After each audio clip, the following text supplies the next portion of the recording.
Nah, Oke. ini dia. Ini adalah ular tanah kalau Selasma rhodostoma. Oke, kita rilis. Ada suara cicak, Mas. Iya. Tokek, Mas. Oh iya. Mantap. Jadi ini adalah tokek rumah dan dia merupakan spesies tokek yang umumnya berada di sekitar lingkungan manusia. Halo, assalamualaikum warahmatullahi wabarakatuh. Nah, di video kali ini kita akan herping bareng squad durul liar lagi ya, Mas ya. Ini Mas Dwi, iya. Mas Adi dan Mas Dwi-nya nggak bisa ikut karena Masang wifi kok setiap hari. Oke, jadi di video kali ini kita akan herping di arah sana, teman-teman. Jadi di sana ada bukit. Nah, kita akan menjelajahi dua spot. Jadi spot yang pertama kita akan jelajahi daerah sini dulu. Mungkin kita bisa menemukan beberapa spesies ular. Dan spot yang kedua itu di daerah tambak yang biasanya saya nemu naja waktu siang hari. Dan di sana juga kabarnya ada beberapa baby ular jali yang mungkin kita bisa bawa pulang. Iya. Ya. Itu bonus, Mas. Iya. Baby itu bonus. Oke, tanpa berlama-lama lagi kita akan telusuri daerah situ. Ini lektingnya nggak seberapa ketara. Nah, ini loh, Mas. Enggak apa-apa. Oh iya. Mati, Mas. Oke. Ikuti terus tulang kita. Kita akan jelajah daerah sana. Oke, teman-teman, kita telusuri wilayah sini dan wilayah sini itu cukup kering. Dan di sini adalah habitat bagi beberapa spesies ular kayak Trimeresurus insularis. Biasanya insul, terus ular cicak, Lycodon itu. Sama katanya di sini juga ada spesies ular siput. Tapi entah ada entah enggak. Katanya aja gitu loh. Nah, di sini pepohonan lebat. Itu juga ada burung-burung itu di sana. Nah, kita mulai masuk ke daerah savana, teman-teman.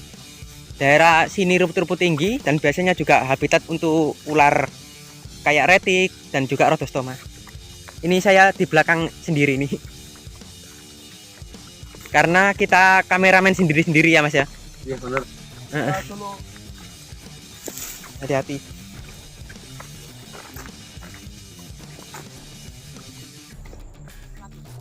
Oke, jadi saya pakai kacamata karena saat malam hari saya sendiri nggak seberapa jeli untuk melihat dan saya main ya, teman-teman. Oh, Mas Rizal jurnal ya? Ini mata saya entah kenapa kok main gitu. Mungkin karena sering main HP-an sambil tiduran. Oke, di video kali ini kita bakal safety. Di sini ini grab stick. Ini untuk menangkap beberapa spesies ular yang berbisa dan di sini juga ada hook. Ini di bawah sama Mas Aji juga itu ada hook. Jadi kita sama-sama safety.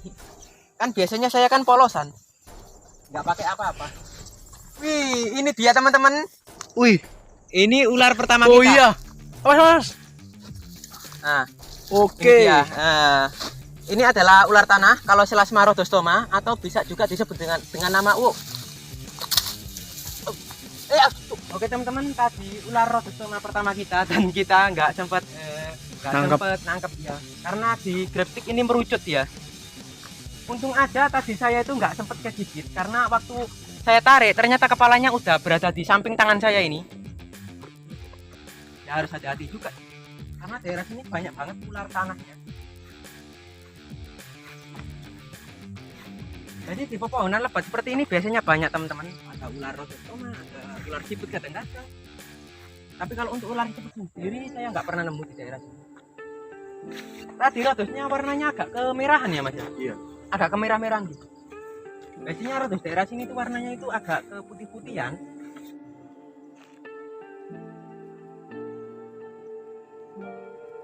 Jadi ketika kita menemukan satu rhodos, nah di samping malah ada suara cicak ini. Apa? Tekek. Ya, cicak. Nah, kita menemukan dua rhodostoma atau ular tanah atau nama ilmiahnya itu kalau Selasma rhodostoma. Kalau orang daerah sini nyebut ular ini itu bandotan macan, tapi nama umum yang sering dikenal orang-orang itu ya bedor. Nah, ular ini sendiri merupakan jenis ular dari famili Viperidae atau ular-ular viper. Kalau di Indonesia kan itu namanya ular beludak atau ular yang memiliki taring panjang dan mampu dilipat ke belakang rahang. Nah, ular ini sendiri merupakan spesies ular yang sepenuhnya hidup di tanah atau terestrial. Jadi spesies ular ini sendiri dia itu nggak bisa memanjat meskipun ada beberapa kasus ditemukan bisa memanjat. Nah, ular ini sendiri terkenal karena kamuflase mereka dalam lingkungan ini ya, Mas ya. Iya. Jadi mereka itu memiliki corak atau motif menyerupai dedaunan kering, membuat mereka itu tersamar dengan baik. Amat Mas. Yang satu ini ukurannya besar, kemungkinan betina, dan yang satu ini ya kemungkinan betina juga karena postur tubuhnya agak memendek, teman-teman. Ular ini sendiri aktif malam hari atau nokturnal. Makanan utama mereka biasanya katak, kodok, dan beberapa kadal-kadal kecil. Tapi pernah juga ditemukan memakan sesama ular. Jadi ular ini sendiri kadang juga kanibal. Nah, ular ini sendiri memiliki ciri-ciri badan pendek seperti ini dan juga kepala berbentuk segitiga. Di warna mereka itu berwarna putih agak kecoklatan dengan garis panjang ini yang membentuk V pada sisi dorsalnya. Ini yang kita temukan pertama tadi, dia ukurannya besar dan dia memasang posisi siaga. Dan yang satu ini yang kecil yang kita temukan barusan. Tapi yang satu ini nggak mau diam, teman-teman. Waktu saya temukan yang kecil ini, dia itu merambat di antara semak-semak ini. Berbeda dengan yang pertama ini yang saya temukan, dia itu memasang posisi siaga dengan melingkarkan badannya di tengah jalan.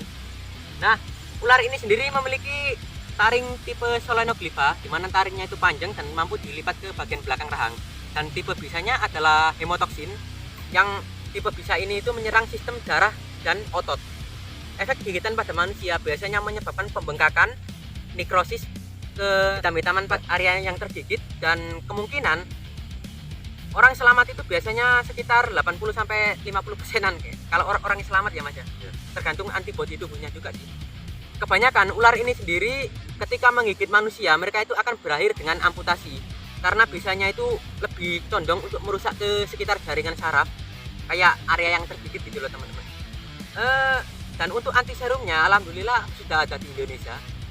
Dan ya, ular ini sendiri memang tipe ular yang nokturnal ya, jadi aktif mereka itu malam hari.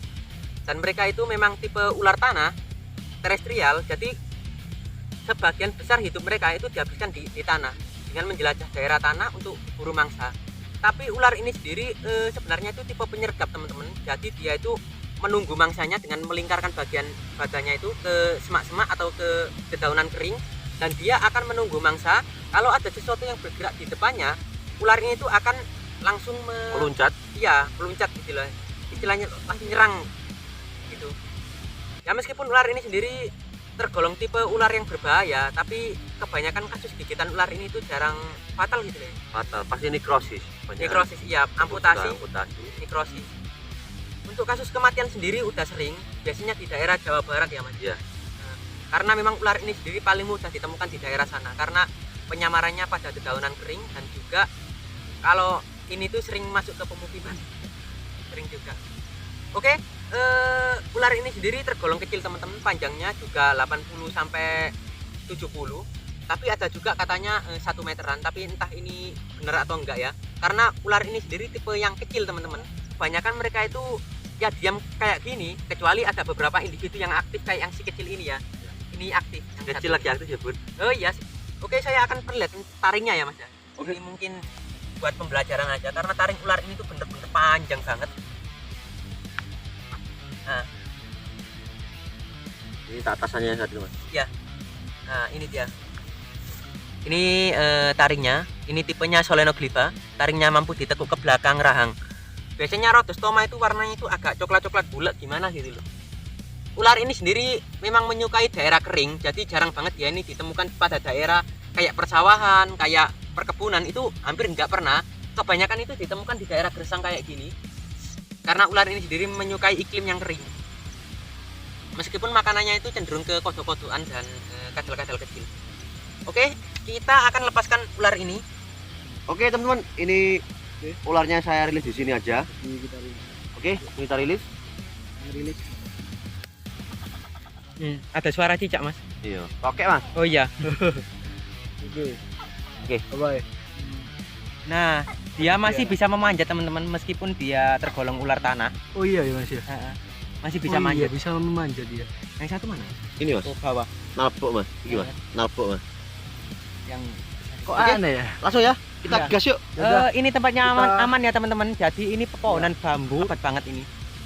Dan jauh dari pemukiman penduduk. Meskipun di sana atas sana itu ada kafe teman-teman. Ada Itu di kafe. atas bukit langsung.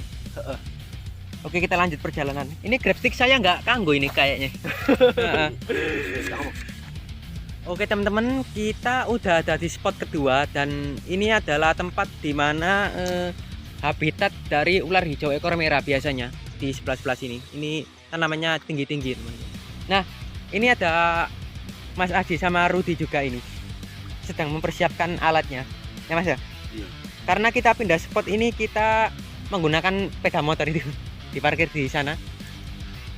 Daerah sini memang dekat dengan pemukiman teman-teman. Jadi nggak heran kalau ini ada suara kehisingan biasanya. Biasanya di tempat-tempat ini ya. Ini ada ular jali bebian tidur biasanya. Tapi ya kita jelajahi aja lah. Mungkin ada spesies ular lain di sini.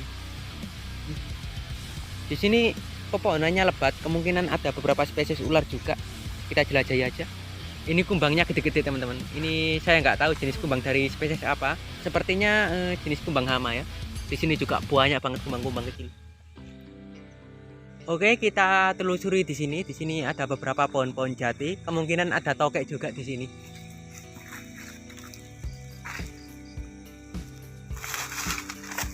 Oleh Mas. Mantap. Tokek geko-geko atau bisa juga disebut dengan nama tokek rumah. Jadi ini adalah tokek rumah dan dia merupakan spesies tokek yang umumnya berada di sekitar lingkungan manusia. Makanan utamanya itu biasanya kecoa teman-teman, tapi juga kadang ditemukan kanibal. Habitatnya berada di antara pepohonan yang memiliki kayu yang berongga kayak gini. Kebetulan tadi yang nemu Mas Rudi, saya nggak nyadar kalau ada tokek sebesar ini. Ukuran segini sendiri ini udah tergolong cukup besar untuk tokek rumah. Dan dia merupakan spesies tokek yang bisa dimanfaatkan sebagai bahan pengobatan kalau di Cina. Nah, tokek ini memiliki tekstur kulit yang agak kasar teman-teman. Jadi ini yang agak membuat orang jijik.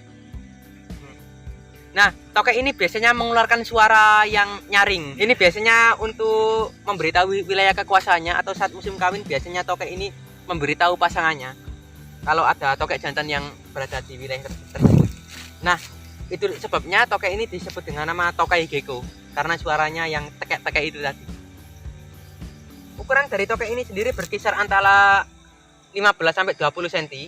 Kalau ada ukuran yang lebih dari itu mungkin itu cuma bonus, dan tokek ini enggak se-wow yang dikatakan orang-orang harganya miliaran. Tokek ini sendiri ya harganya standar aja di pasaran gitu. Kita akan lepaskan si tokek ini ke pohon ini teman-teman. Ini pohon yang saya nemu tokek tadi. Ayo kur. Naik dia.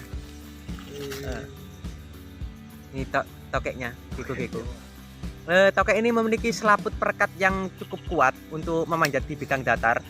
Jadi si tokek ini sendiri memiliki selaput pada bagian bawah kaki-kakinya untuk dia memanjat ini.